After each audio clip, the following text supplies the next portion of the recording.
Over the last few episodes, we've talked about the different ways to prepare for and to land the job of your dreams, but what happens when you have an offer on the table? Or what happens when you're in a great position but feel like you deserve to get paid more? In today's episode, we're going to focus specifically on salary negotiation and how to set commission prices so that you make sure you get paid what you're worth and can account for cost of living increases, especially with inflation in today's market. How would a job seeker know what to ask for a specific position? It's definitely a hard question. And I think we're also in a society where a lot of younger generations have been taught to not brag about our work and to really devalue ourselves and to just accept the first offer and be grateful for what we can get instead of really understanding how much we deserve to make. So my biggest resource for kind of understanding what those numbers are to get paid your worth is to look at glassdoor.com. Salary.com is another great resource where you can type in the title of the job description you're looking for or of the job description you have. And you can adjust the filters based on how much experience you have, additional credentials you have, everything that you learn and gain the skills from SID along the way, along with your geographic location, because different locations will have different salary ranges based on the cost of living in each location. So by plugging all those numbers into one of these resources, it will help give you an idea of the average that somebody with your amount of experience, your skill level, and your geographic area should make. Then you can compare that number with how much you're currently making or how much you're being offered in a job offer if you're about to accept a new position. And how would you recommend requesting that specific amount in an interview? It's definitely challenging. So I think having this research done before an interview helps with the confidence level going into this difficult conversation. But the best way to phrase it is really like if they offer you, let's say they offer you 40,000, but you know that the average for the market is 50,000, and you know that the current inflation rate is like 6.8%, then you can say, based on my market research and other offers that I've received, even if you haven't received any other offers, the market rate for this role and this level of work is 50,000. Would you be able to meet that need, or would you be able to match that? So that way it feels like you're not necessarily just asking for more money for the sake of it. You're showing that you've done the research, you know how much other people are getting paid, and you're just asking for them to meet the market value, which isn't really asking for too much. That makes sense. Another strategy that I like to do if you're already in a position and you're asking for a salary increase is to write it out in an email first. Kind of write out your research, the average market rate, how much you should be making, how much you do outside of your job description that shows you deserve to get paid more, and then request a time to meet in person to discuss it further. So that way you have it in writing and in a conversation to kind of make your case if you're already working with the company. Right, that's a good idea. Okay. So I want to know within the specific realm of interior design jobs and construction management opportunities, how does it work for a company to pay you based off of commission versus a base salary? Well, if you're working for a company, they typically pay a base salary and then you get a commission on the total profit that the company makes from a job. So if your company gets $2,000 off of the job that you designed, you'll get maybe 5 or 10% of that. And if you are working independently for yourself, you will just purchase materials and labor at a wholesale price using your designer account. And then you'll mark it up to a retail price to sell the end design, the end product. And then your commission will be the difference. How can somebody really calculate what those numbers are if they are working for themselves? How can they figure out what their time is worth as an entrepreneur, as well as what their time is worth for the specific design projects with the cost of those projects on top of it? I think that a lot of designers do it their own specific way, but how I do it is I don't charge an hourly fee or a designer fee. I like for my client to get one number of the total job cost, and that includes my commission. So I will do a takeoff and an estimation so I know, how many boxes of tile need to be ordered. And I'll buy those tiles at a wholesale price from a vendor, and then I'll put a markup on them. So when I include that at the end of the job cost, I have made my money for my time and my effort and my hours in ordering that tile through the markup. I think that makes so much sense.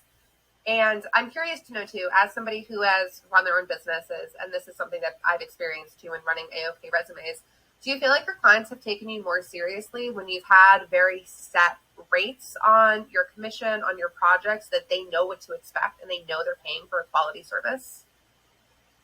Yeah, it goes both ways. Sometimes I will have them take my numbers and bid me against somebody else who can easily not include, things that are necessary like a floor underlayment, and then their cost is lower. So there's kind of like a middle spot that the client would want to meet. You don't want to go with the cheapest person who's using, bad materials and not including things that are necessary, but you don't want to go with somebody who's putting on a really huge markup and is charging them, for every little thing. So they definitely want to find that middle ground. And I think that I don't know if it has had them take me more seriously, but I think it's definitely eliminated a lot of the distrust that they would have if I was just doing a timesheet and logging my hours and charging them an hourly price, because there's really no way to prove which hours you were actually working and which hours you were not. I think that makes so much sense. And like you said, it's helping them to trust you more. And as a business owner, really cultivating that know, like, and trust factor is huge, because people are going to trust you with their money to, in return, have a beautiful design project or construction management, or really have a product at the end of your time working together that they believe in, that they feel aligned with.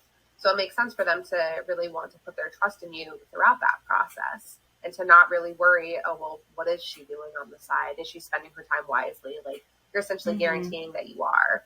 And you have all of your past projects in your portfolio to really support that. Right. And I teach my students how to create their estimates by including every single thing. Like, even if we're just ordering a $10 tube of silicone caulking, I make sure that it has its own place in the estimate and that it's marked out so the customer knows exactly what they're buying. That's perfect. So when your students finish your program, they know how to include all these different costs, how to communicate that to the client, to the customer, to the buyer, all of the above. And they know how to set their own rates so that they can get paid what they're worth for the skills that they've gained throughout their time as a student with you. Right. That's perfect. I wish I had that much support when I was in school and getting my trainings and certificates, that I could get paid what I was worth too. Yeah, me too. As a career coach, what steps would you recommend a job seeker take to start to negotiate their salary?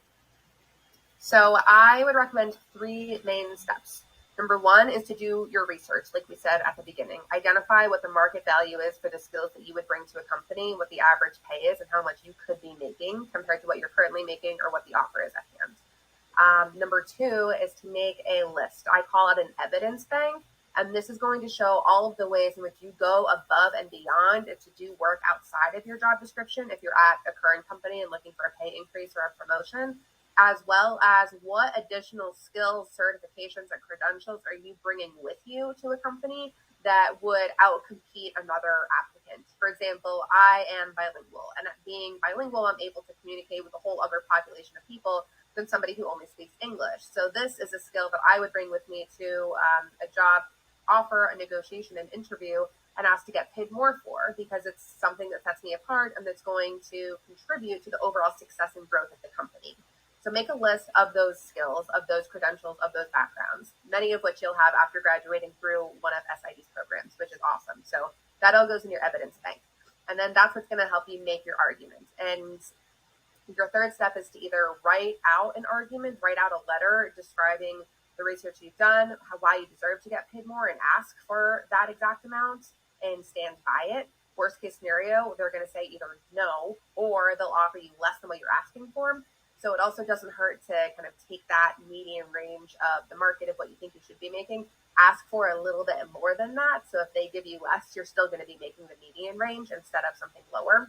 And just request to have that conversation. It can be a separate meeting where you do like a mock conversation to really prepare for it, understand what they might say on the other side, practice a script, or again, have it all in writing so that it's easier for you to navigate that conversation. But I think setting a specific time for the salary negotiation conversation is really helpful. So it doesn't feel like it's rushed at the end of an interview. And it also doesn't feel like you're unprepared and are just asking for something without really knowing what is appropriate and what you're worth. Those are the three best steps to successfully negotiate your salary. And as a career coach, this is, of course, something I can support you with too. I offer salary negotiation coaching, in which I would do the research for you to identify how much you should be making, coordinate that with the cost of living increases and all of the skills that you're bringing to the table and what you're worth. And then I would write out a letter for you to send to your employer to ask for that salary increase, as well as a script or a guided conversation for you to really nail that conversation and to get what you deserve at the end of the day. Yeah, I think it would be really beneficial for my students to take advantage of that service because I don't really teach anything about salary negotiation. I have had more success working as a freelancer or an entrepreneur, so I don't typically know a lot about applying to large firms, but entrepreneurship is not for everyone. And a lot of my students would prefer to apply to firms and go through these interviews. Yeah, definitely. I mean, between you and I, they have both sides of the coin to look to for support with whatever opportunities they're pursuing, which is really exciting. There's actually an example I can give on salary negotiation. So one of my clients worked for a design firm in Boston, and she had a base level hourly salary and then made like maybe a 5% commission on top of that on all of her projects. And we worked together to identify, okay, for the Boston area, what's the average base salary? What's the average commission? And we took both of those numbers to ask for an increase, both in the hourly rate and an increase in the commission. So that way we're hoping that the outcome will be either one or the other. Either she'll get the increase in salary, but keep the same commission, or she'll get the increase in commission, but keep the same salary. Either way is going to give her the financial support that she needs to continue growing into this company and growing and going out into the field and to represent them. So I'll definitely let you know how that pans out. They have a meeting with their supervisor to dive into the salary conversation next week. And we're very excited to see how it goes for them. Yeah, that's exciting. Do you have one piece of advice, or what would be your number one piece of advice for students who are going into freelancing and will be setting their own rates? What is my piece of advice? I would advise them to manage their time well and stay on top of their deadlines because they're always going to be bid against another designer or against another company. And there's a deadline that the client wants to get their numbers by before they choose someone. And it is a little bit of a numbers game, but they are not always going to go with the person that has the lowest number. They might go with the person who is more organized, who has more detail in their proposal, and got it back to them in a more timely fashion. I think that makes so much sense, that attention to detail. And also when somebody really knows what they are worth and can set their prices accordingly, it's going to help build that trust. You and I have both experienced that as entrepreneurs. We've had to increase our prices so that we can continue to provide the services that we do to help our clients and our students to get paid what they deserve. So you can see how it all is a very positive snowball effect. But ultimately, we really just want students and clients and employees to recognize their worth and to get paid what they deserve. Exactly.